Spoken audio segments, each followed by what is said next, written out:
Paz do Senhor Jesus, meus irmãos. Amém. Podeis tomar assento, por favor, glorificando ao Senhor. Vamos agora para a 7ª aula dessa escola bíblica e podemos perceber que à medida que vamos caminhando, cada vez fica melhor, né?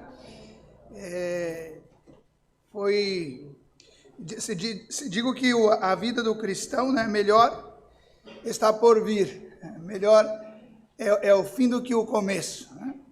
E é lá no final da festa que Jesus fez o grande milagre transformando água em vinho.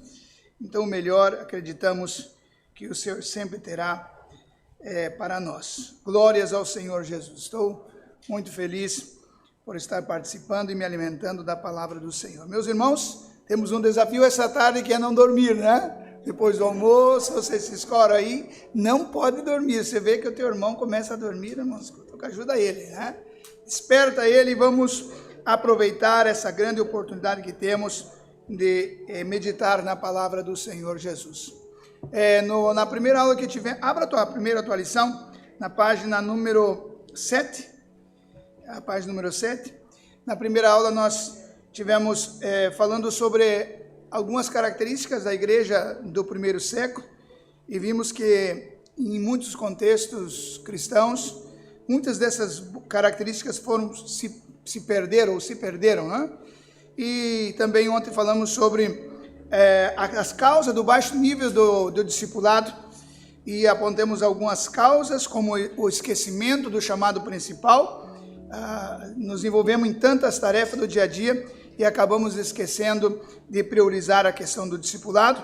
Também vimos que temos às vezes procurado mais fazer discípulos através de programas e esquecemos da importância da relação ou do relacionamento que contribui na vida do discipulado, né?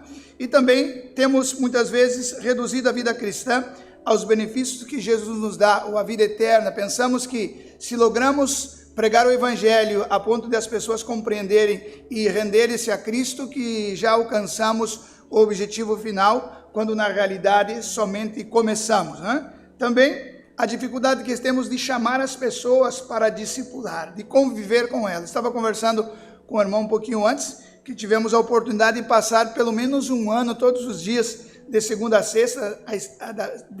sexta-feira, pela manhã, sempre lendo a Bíblia, 1 hora. Lendo a Bíblia e orando, né? E fico feliz por estar firme e aí sendo reconhecido o ministério que está desenvolvendo na obra do Senhor. E também uma das grandes dificuldades que temos ou não temos apresentado um caminho claro para que os crentes cheguem à maturidade espiritual. Hoje nós vamos estar falando sobre o modelo de discipulado usado por Jesus e vamos ver que para conseguir discípulos que estejam à altura do discipulado exigido por Cristo, é muito importante nós passarmos tempo com Ele e escolher um grupo para trabalhar, assim como Jesus fez, né? Na página número 7, vamos falar então sobre o modelo de discipulado do Senhor Jesus. Eu quero, entre hoje e amanhã, falar sobre 4 ou 5, né? Porque um é o pré-discipulado. Hoje terminou, né? Hoje à tarde, mais à tarde tem mais uma aula, né? É hoje, né? É que na minha mente domingo sempre mas amanhã termina, né? Aliás, hoje termina, amanhã é um dia especial. Eu acredito que amanhã as entregas de certificados, essas coisas, né? Bem, meus queridos irmãos, pensemos antes um pouquinho aqui sobre essa pergunta na página 7. Volta a recordar que vamos falar sobre o modelo de discipulado usado por Jesus. Jesus não disse que temos que seguir exatamente esses passos, mas como Ele é o nosso mestre, podemos acreditar que nós aprendemos com Ele, né? Pensemos o seguinte: como pastores e líderes, o que faríamos se soubéssemos que somente nos resta 3 anos mais na igreja em que pastoreamos ou ministramos, ou o ministério que lideramos? Procuraríamos reunir a maior multidão possível e transmitiríamos os nossos ensinamentos? Ou investiríamos esse tempo em um grupo seleto de pessoas? Eu acredito que boa parte, depois de ouvir, vão responder. Eu acredito, pastor, que seria muito mais viável escolher um grupo seleto de pessoas e dedicar ao discipulado dessas pessoas. Então, antes de nós estudarmos essas estratégias usadas por Jesus, que ele usou para transmitir a fé de uma geração a outra, vejamos por que Jesus investiu o seu tempo em um grupo seleto de 12 homens e não nas multidões. Então nós vamos ver duas razões por que Jesus não investiu todo o seu tempo tentando discipular as multidões, mas selecionou dentre essas multidões um grupo para fazer parte. Então, eu sei que às vezes parece até um pouco, não sei como que lidaria com essa situação, da questão da escolha, porque parece que quando fazemos a escolha estamos, de certa forma, não deixa de estarmos fazendo uma seleção, né? Não deixa de estarmos fazendo uma seleção. A questão de estar selecionando não quer dizer que está desprezando o outro, né? Mas que está buscando a melhor forma para que venha também alcançar os demais. Nós estamos vivendo, por exemplo, agora o trabalho do Senhor na Espanha, e começamos a pensar sobre como alcançar os espanhóis. Porque é um dos nossos objetivos alcançar os espanhóis, e nós percebemos que para nós chegarmos a ele vai ter que ter um processo, vai ter um processo. Eu digo que por mais que eu me esforce para falar o idioma da terra, sempre vão perceber que eu não sou um nativo dali, mas os meus filhos estão crescendo junto com eles. Na próxima geração, eles serão, não haverá essa diferença de nacionalidade. Então, o que eu percebo, porque em Espanha existe bastante latinos de língua hispana, né? E nós brasileiros também somos latinos, mas de língua portuguesa, e o que nós percebemos é que os latinos que vêm estão mais acostumados com o Evangelho, com a palavra do Senhor. Então, percebemos que é uma terra bastante fértil para ser trabalhada, não ignorar os demais, mas talvez no momento a decisão que devemos tomar é investir bastante nesses, porque isso nos criará uma base para ir subindo e também alcançar todos os povos, né? Então, fazemos uma seleção não no sentido de ignorar os demais, mas com um propósito específico. Preparar esses para que possa alcançar aqueles que eu não posso alcançar no momento. Então, continuando aqui, podemos ver então que Jesus, ele selecionou, né, esse grupo pequeno. A resposta, a pergunta que temos aqui, se Jesus procurava alcançar o maior número possível de pessoas, que acreditamos que sim, nós também procuramos fazer isso. Por que ele não aproveitou a sua popularidade e as grandes multidões que lhe seguiam para criar um movimento em massa? Porque onde Jesus ia era acompanhado de grandes multidões, né? Então, talvez no conceito de hoje, não atuaria como Jesus atuou, porque provavelmente aproveitaríamos a oportunidade das multidões para quem sabe criar um grande movimento. A resposta é que Jesus conhecia bem a natureza humana e sabia que não podia confiar na multidão, né? Não podia confiar na multidão, como por exemplo, o João capítulo 2, versículo 23 ao 25, acredito que, deixa eu ver se está aqui na lição, diz assim: estando ele em Jerusalém, por ocasião da Páscoa, durante a festa, muitos, vendo os sinais que fazia, creram no seu nome, mas o mesmo Jesus não confiava neles, porque a todos conhecia e não necessitava de que alguém testificasse do homem, porque ele bem sabia o que havia no homem. Então, Jesus conhecia muito bem a multidão, e por isso, ele selecionou dentre essa multidão 12 homens para trabalhar. Imaginemos, diz aqui, o resultado que teria se Jesus tivesse confiado nas multidões. Nós vemos que a mesma multidão que acompanhou Jesus na entrada triunfal de Jerusalém, gritando hosanas, bendito o nome do Senhor, e fazendo tantas coisas, foi a mesma multidão que 5 dias depois estava gritando: crucifica-o, crucifica-o, crucifica-o. Porque o fato de estar seguindo a Jesus não necessariamente entendeu o Evangelho ou se tornou um cristão ou um discípulo de Jesus. Nós precisamos tentar acercar para tornar discípulos. E Jesus compreendia muito bem, e nós temos essa experiência, vemos, infelizmente, constantemente coisas parecidas como essa acontecer.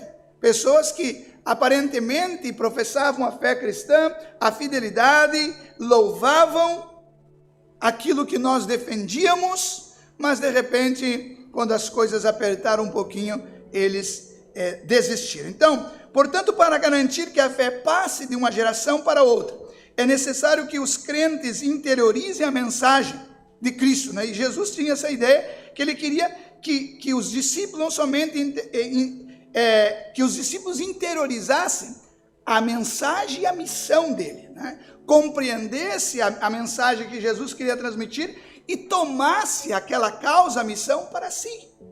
Porque uma coisa é você compreender o que o outro está explicando, e outra coisa é você tomar para si e abraçar.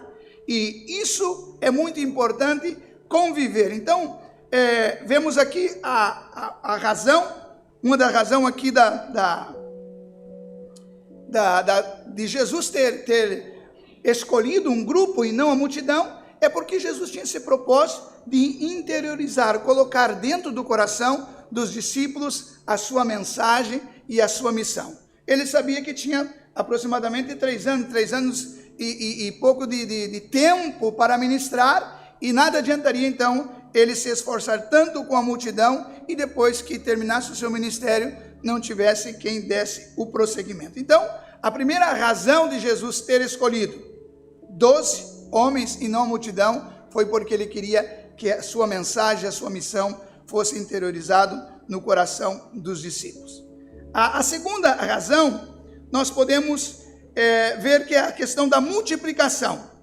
Alguns podem pensar que Jesus não estava preocupado com as multidões, por haver dedicado a maioria do seu tempo em um grupo apenas de 12 pessoas. Pelo contrário, foi a compaixão pelas multidões que fez com que Jesus se dedicasse a 12 homens, pois sabia que era a única maneira para poder garantir a multiplicação futura era fazer discípulos. Fazer discípulos. Jesus sabia, como eu disse, que tinha pouco tempo de ministério, e de nada adiantaria então ele alcançar as multidões e depois ele não ter quem tivesse que pudesse dar a continuidade da sua obra. Aqui cito uma frase que eu não encontrei o autor, que disse que a eficácia do ministério de um líder se mede pelos frutos que esse ministério continua a ter depois que ele tenha deixado a liderança. Eu me lembrei agora de uma situação. Nós tivemos uma igreja na região de Málaga, de uma certa denominação, que o pastor pastoreou quase 30 anos essa igreja.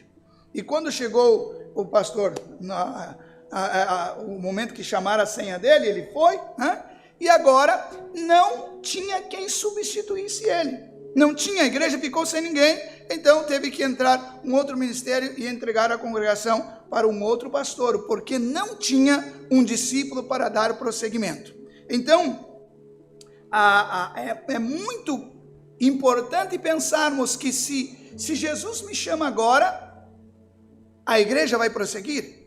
Porque se eu tenho dúvida de que o ministério prosseguirá, então é hora de mim começar a pensar em trabalhar e preparar discípulos.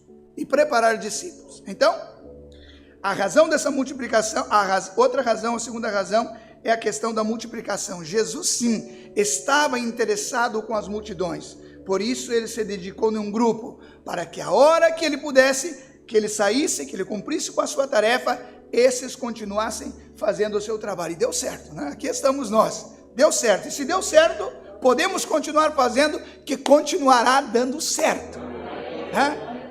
Olha, irmãos, pare para pensar. Se nós tivéssemos que dirigir as últimas palavras para alguém,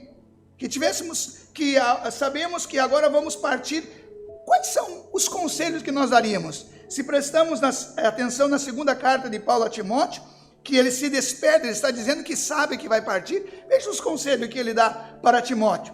E Jesus, quando ressuscitou, quais foram as palavras que ele mais enfatizou?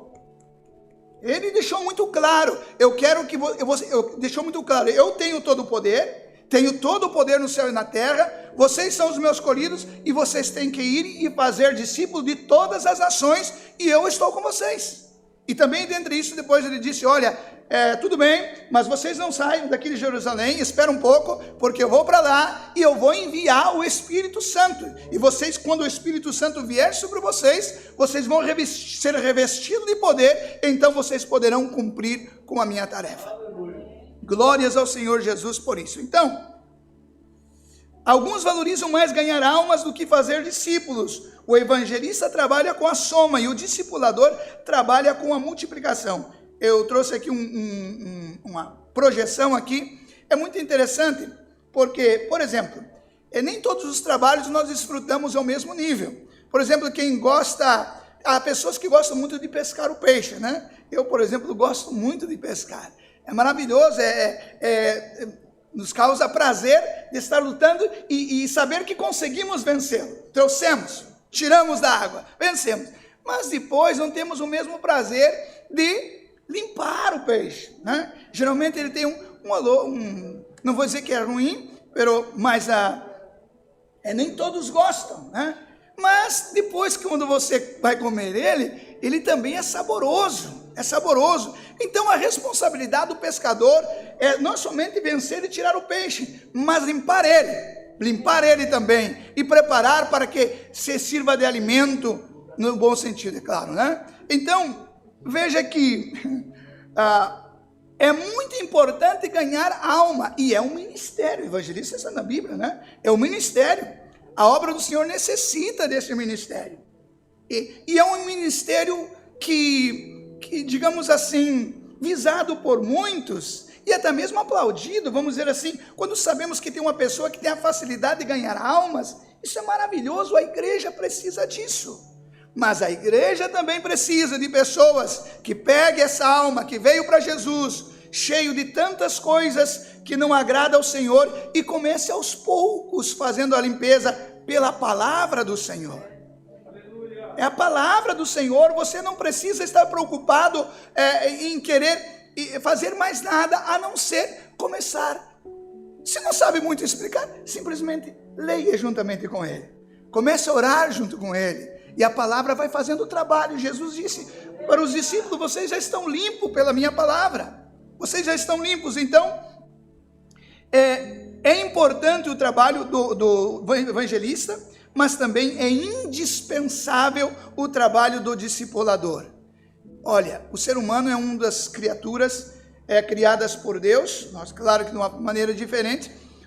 Alguns animais ao nascerem, poucos minutos já se viram por conta, né? Mas o ser humano dificilmente sobreviveria se não tivesse o cuidado de alguém, né? Então eu acredito que o crime é muito maior não gerar do que gerar e deixar morrer, não cuidar dele.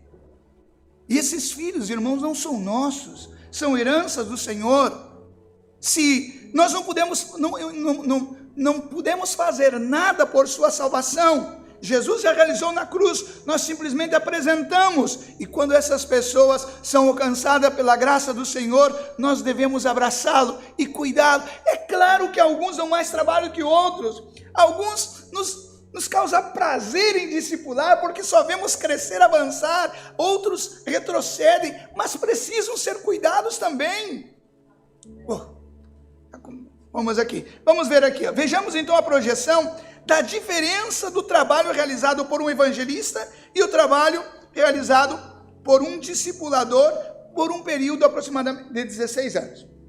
Volto a dizer, irmãos, não estamos diminuindo o trabalho do evangelista. É importante, é indispensável, mas também nós precisamos valorizar mais a questão do discipulado. Veja que no espaço de tempo de um ano, se um evangelista sair todos os dias, eu vou trabalhar para Jesus, e ele ganhar uma alma para Jesus, quer dizer, ganhar no sentido de pregar o evangelho, essa pessoa entender o evangelho e render-se a Cristo. Se ele fazer isso e conseguir uma por dia, num ano ele vai ganhar 365 decisões para Cristo. E o discipulador escolhendo 2 pessoas para discipular por ano. Se ele pegar todos os dias ou a semana que ele leve 1 ano, ele vai discipular apenas 2. No segundo ano, aquele evangelista já vai ganhar 730 pessoas para o evangelho, e o discipulador só alcançou 4.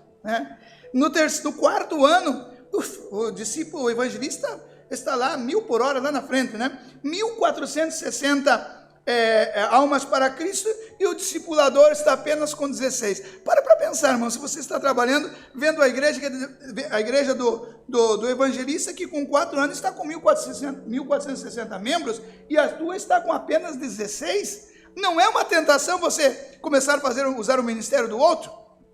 Em 8 anos, 2.920 almas, e você já aumentou 256, parece que deu uma alegradinha, Mas no 12 anos, o evangelista está com 4.380, e você agora foi para 4.096. O problema é suportar esse processo, 14 anos, o evangelista ganhou 5.100 almas, e o discipulador já está com 16.384. E com 16 anos, o evangelista alcançou menos de 6.000, e o discipulador já está com 65.000. Por quê? Se ele fazer o trabalho correto de discipulado, ele discipula alguém, andou 1 ano com ele, ensina ele, motiva ele, para que no próximo ano ele escolha alguém e comece também a discipular. Então vemos que, por mais que pareça que não é benéfico, que não se avança através do discipulado, avança, mas precisa do tempo. Tudo precisa de um tempo, e é difícil, nós, ainda mais na geração que vivemos hoje, que é tudo rápido, e olha como é rápido, irmãos. O meu menino, tem 16 anos, esses dias fui me explicar, pedir uma explicação como fazer algo, não tinha como acompanhar, é muito rápido, que não posso, tem que diminuir, e não tem paciência. Tem nós como ignorantes que não conseguem acompanhar. É difícil, mas vale a pena fazer esse trabalho. E olha, irmãos, não tem gozo mais maravilhoso, é quando nós vemos aqueles que você teve a oportunidade, o privilégio, a graça de caminhar com ele, e ver essas pessoas crescendo, e amanhã, aquele que você pegou no colo e ensinou a dar os primeiros passos, ele está te pegando e te carregando. Isso é maravilhoso, isso é uma alegria. Enquanto o pastor Michael estava falando, eu com 21 anos que estou pastoreando, já tive essa oportunidade de ver isso. Pessoas que Jesus salvou, e hoje são muitos melhores pregadores, ensinadores, estão em grandes responsabilidades diante da obra do Senhor, e isso nos alegra. Isso é o pagamento mais glorioso que um discipulador pode ter. Que maravilha, irmãos. Eu sou muito emotivo. Se eu não me controlar um pouquinho aqui, irmãos, eu nem termino a classe aqui, a aula. Mas é que é maravilhoso ver. É maravilhoso ver. Não há palavras para explicar o quão maravilhoso você ver alguém dizer assim: olha, foi bom você ter andado comigo. E às vezes nós já estamos deixando de andar com outros, e o Espírito Santo nos toca dizendo: olha, você deve continuar. Hoje mesmo aconteceu isso. Eu preciso continuar fazendo o que estava fazendo um pouco melhor. A vida do cristão é sempre assim. Que bom seria se pudéssemos sempre estar assim, Mas tem dia que nós descemos, mas aí vem o Senhor através da palavra e nos levanta novamente. Aleluia. Oh, Jesus, que eu tenho coisa aqui que eu quero falar muito. Olha, assim que de fato... Deixa eu me perder. Então, assim que o fato de Jesus dedicar tempo aos 12, não significa que ele estava ignorando as multidões, mas sim que ele estava preparando os 12 para que levasse adiante a missão depois da sua morte. Portanto, a interiorização e a multiplicação era a segunda razão pelo qual Jesus dedicou tempo em um pequeno grupo. Agora nós vamos ver então as etapas usadas por Jesus para transmitir a fé de uma geração para outra. E vamos falar sobre o pré-discipulado e a primeira etapa. Essa primeira etapa não se chamaria diretamente uma etapa, mas um pré, que chamamos aqui pré-discipulado, e é caracterizado pela expressão vinde e vede. Leia aí comigo. Diz que quando lemos o Evangelho de Jesus Cristo, segundo escreveu Marcos, a impressão que temos é que Jesus escolheu os apóstolos na primeira vez que os viu. Todavia, quando lemos o primeiro capítulo do Evangelho de João, que escreveu João, podemos perceber que não foi assim o que sucedeu. Você lê na Bíblia que Jesus estava passando em um posto de cobrança de impostos e viu Mateus e disse: Mateus, vem e me segue. Nunca passou na tua cabeça assim, nossa, que bastante assim raro, né? Olha que nunca ouviu e de repente já seguiu. Ou a primeira vez o Pedro lá estava pescando, não pescaram nada, realizou um milagre lá, Jesus da pesca, e olhou para Pedro e falou assim: a partir de hoje você não vai ser mais pescador de homens, eu vou fazer você não vai ser mais pescador, e eu vou fazer você pescador de homens. E a Bíblia diz que eles deixaram todos e saíram. Para pensar, eles tinham rede, eles tinham um barco, e deixaram tudo assim. Então, como dizem nós, fica uma pulguinha atrás da orelha, será que realmente aconteceu assim? Mas quando nós observamos, por exemplo, o evangelho que escreveu João, no capítulo 1, versículo 37 a 39, nós vamos perceber que Jesus, antes de chamar as pessoas para que o seguissem, para que fosse o seu discípulo, Jesus primeiro chamou ele para que o conhecessem. Primeiro, para conhecer. Por exemplo, uma certa ocasião, a Bíblia diz que João tinha os seus discípulos, né? E me parece que aqui está dizendo, o versículo 37, que e os dois discípulos ouviram-no dizer isso e seguiram a Jesus. João Batista disse assim, olha, Jesus estava passando e falou assim, olha, eis aí o Cordeiro de Deus, aquele que tira o pecado do mundo, e disse para os seus discípulos, para dois dos seus discípulos. Um desses discípulos era o André, e possivelmente o outro era o João, né? Porque o João não gostava de se identificar, né? Mas dá a impressão que é João que está junto. E quando João disse assim, o João Batista, diz assim para os discípulos, olha, eis aí o Cordeiro de Deus, aquele que tira o pecado do mundo, eles pegaram e começaram a acompanhar Jesus. E andando, a Bíblia diz que Jesus, voltando-se para ele, vendo que o seguiam, disse, que buscais?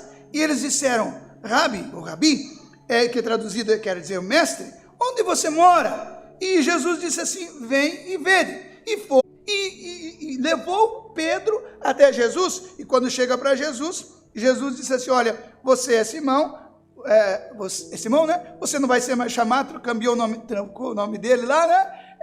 E ele começou a acompanhar Jesus. E nós vemos também que depois a questão do Felipe, que foi em busca de Natanael e trouxe até Jesus. Quando trouxe até Jesus, e depois de Natanael questionar, dizendo, olha, será que pode vir alguma coisa boa de Nazaré? O Felipe não tinha muita coisa para dizer para eles, olha, disse o seguinte, não quero conversar muito, discutir muito sobre esse tema, mas você pode vir me acompanhar. Mas quando está chegando até Jesus, Jesus disse assim, olha, aqui está vindo alguém, um verdadeiro judeu, um verdadeiro que não tem, um homem reto. E ele disse, onde você me conhece? E Jesus disse, olha, antes que Felipe te chamasse, eu já te vi, te conhecia quando você estava lá debaixo da figueira. E ele então reconhece que aquela pessoa que está diante dele é Jesus, é o Messias. E então, a partir de então, ele pode tomar uma decisão firme de querer ou não ser um discípulo de Jesus. Então, nós percebemos então que Jesus, ele não chamou as pessoas diretamente para ser um discípulo, mas chamou as pessoas para conhecer. Não, irmãos, ultrapassamos as fases. Não vamos querer discipular as pessoas sem primeiro elas conhecerem Jesus. E elas começam a conhecer Jesus através de nós. Porque se Jesus está em nós, vai refletir. Olha, como que eu posso ensinar Jesus? Posso através das Escrituras, mas às vezes, no início, eles não querem saber de ouvir a palavra. Então, nós temos que usar o método do quê? Através do nosso exemplo. Então, eles vão percebendo, vão vendo a nossa maneira de atuar, e então vão começar a ter interesse de conhecer como podemos ser assim, o que nos levou a ter esse comportamento que temos. E aí então é a hora de você começar a aplicar Jesus. Quando a pessoa decide para Jesus, é a hora de você fazer o desafio. Você quer ser um discípulo de Jesus? Eu vou te ajudar a caminhar. Não posso te levar muito longe, mas até onde eu estou, eu quero que você caminhe comigo.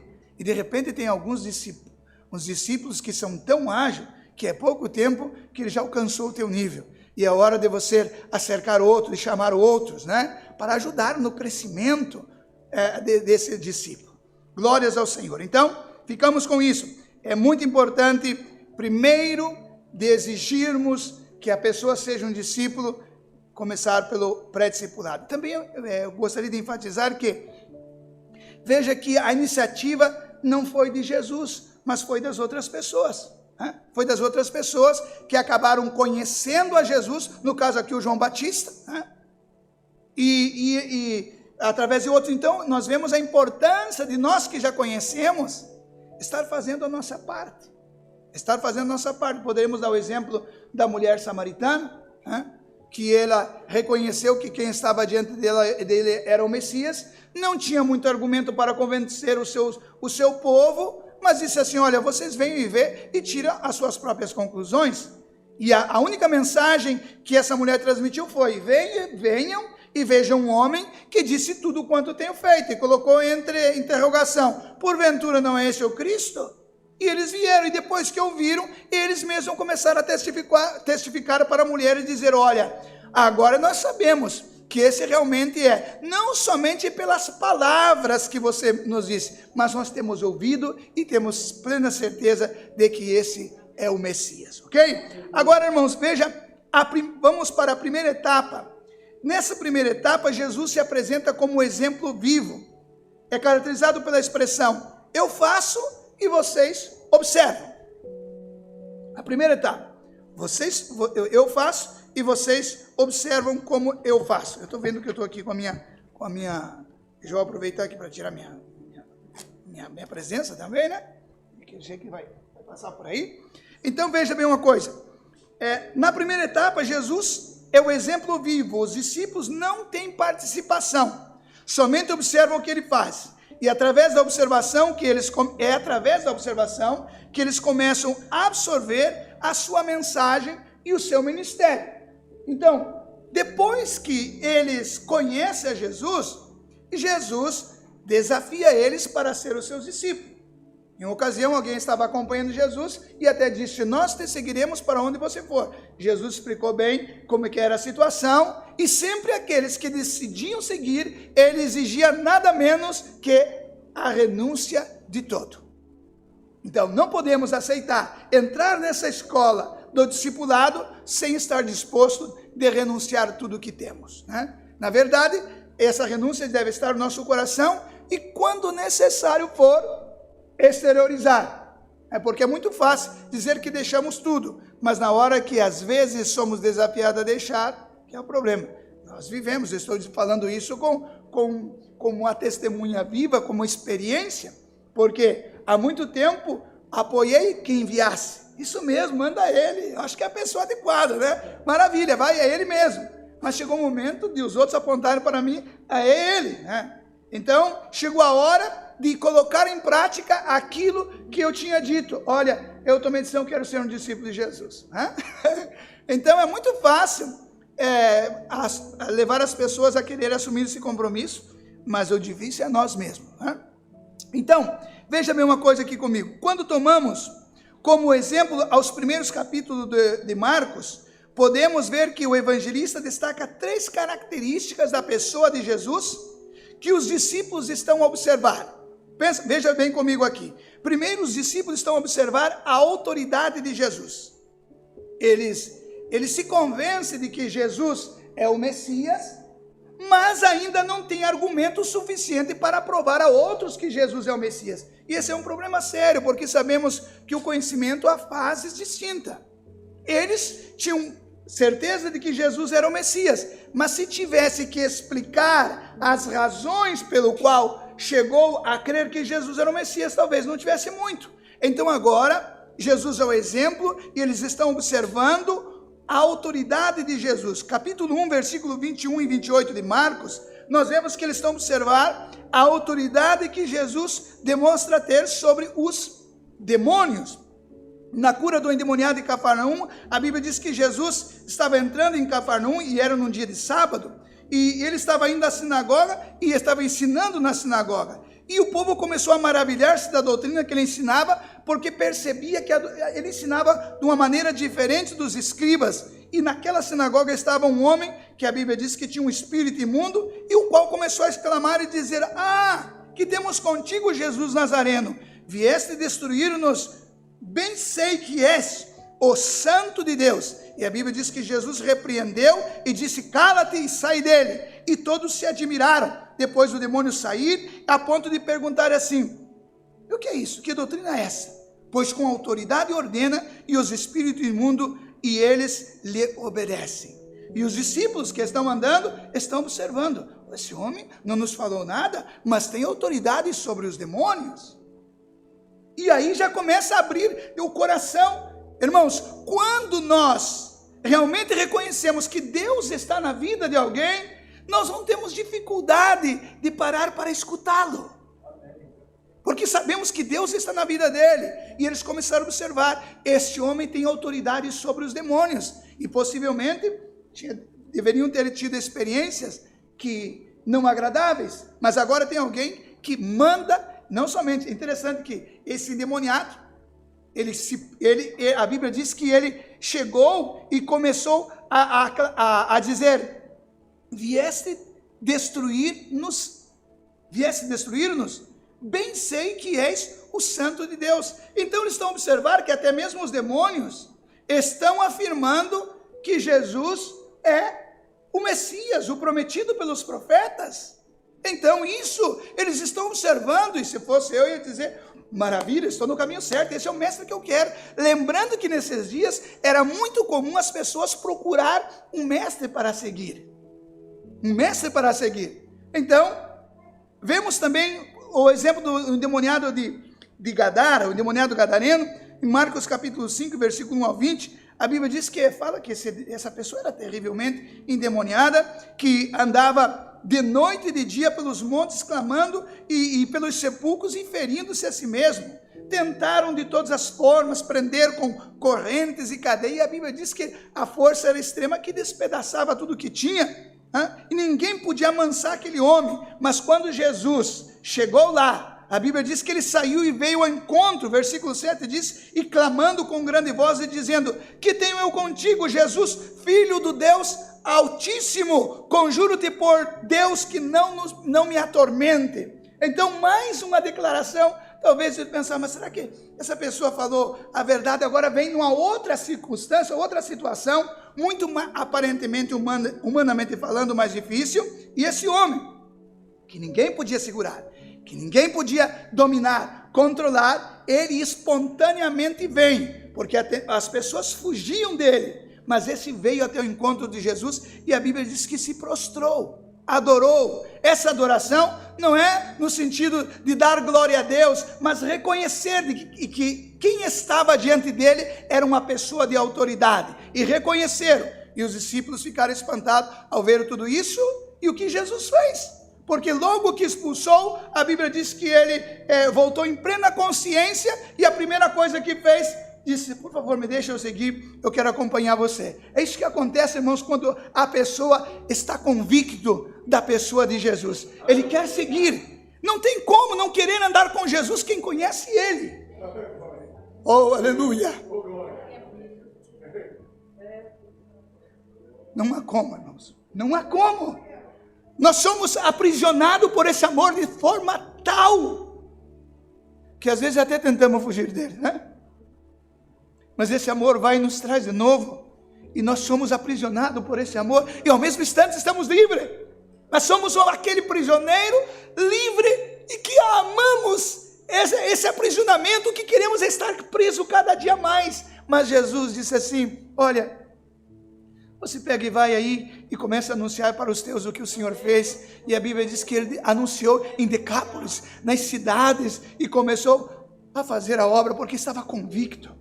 Oh, aleluia! enquanto estou falando, vem coisas na minha mente que lembro de circunstâncias e situações que às vezes não. Eu sei que a experiência serve para nós, mas é o suficiente para entendermos que Ele é bom, que Ele é o Messias, que vale a pena andar com Ele.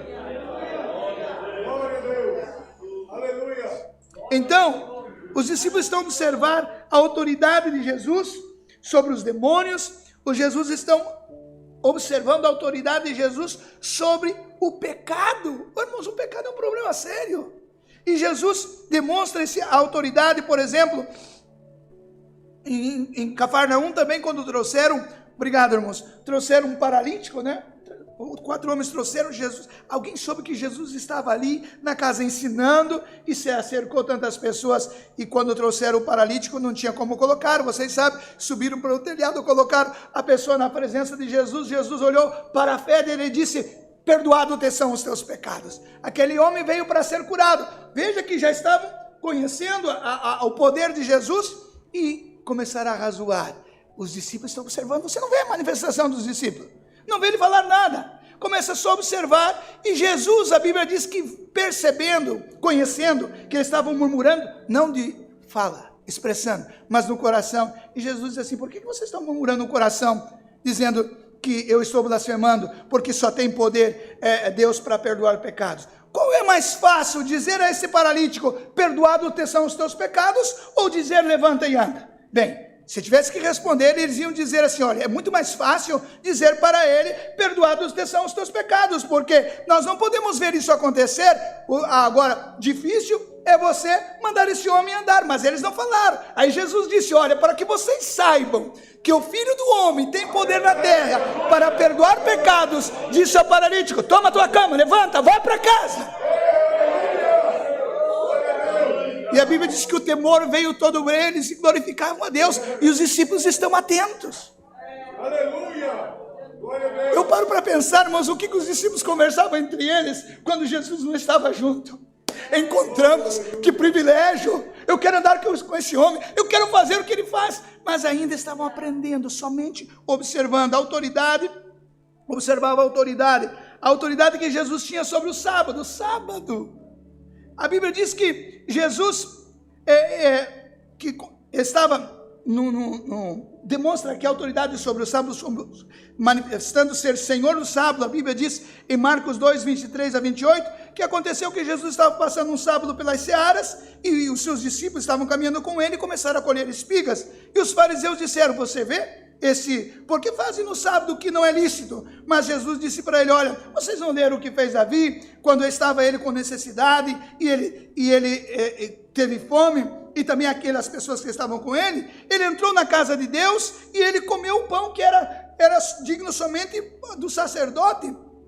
E diz o versículo 27, o sábado foi feito por causa do homem, e não o homem por causa do sábado. Assim o Filho do Homem até do Senhor é sábado. Pare para pensar o impacto que Jesus está causando nos seus discípulos. Para frente, os discípulos estão observando a autoridade de Jesus sobre as forças da natureza. Jesus estava atravessando o mar da Galileia, Jesus estava cansado, estava dormindo. Os discípulos estão remando, vem uma grande tempestade e o barco está para afundar, e depois eles lutam, não conseguem, e vem e acorda Jesus. E diz: olha, você não se importa, nós estamos perecendo. E Jesus levanta e diz: homens de pouca fé. E a Bíblia diz que ordena ao mar: acalma-te vento, aquieta-te mar, e todo bonança. Eles não falaram nada, mas entre si diziam: quem é esse homem que até o vento e o mar lhe obedecem?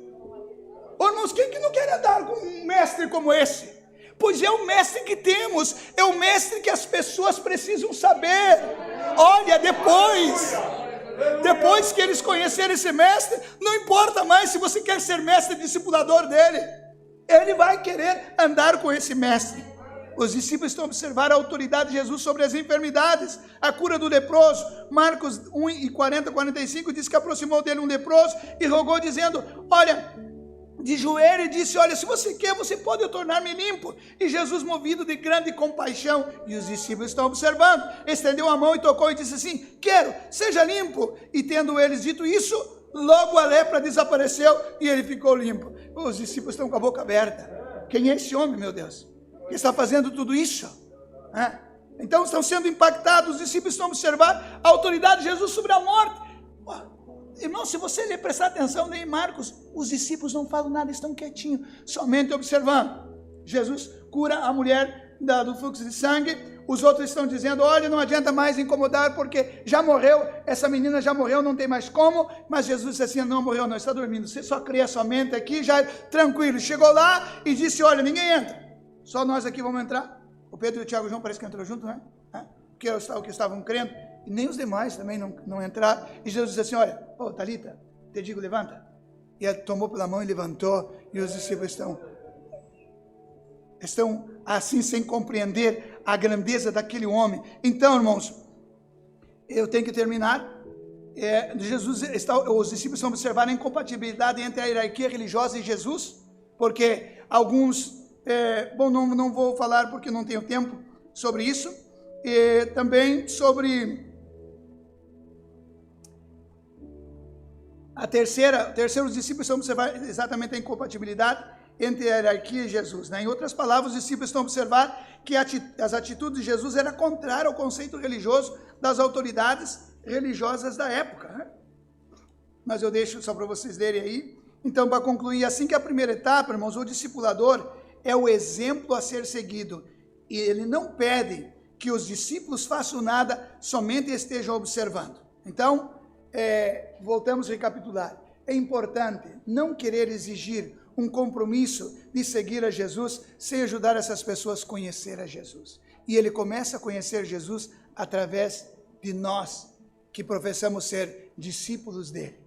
Quando eles começarem a andar conosco e perceberem que algo de diferente está em nós, eles vão querer saber o que está acontecendo.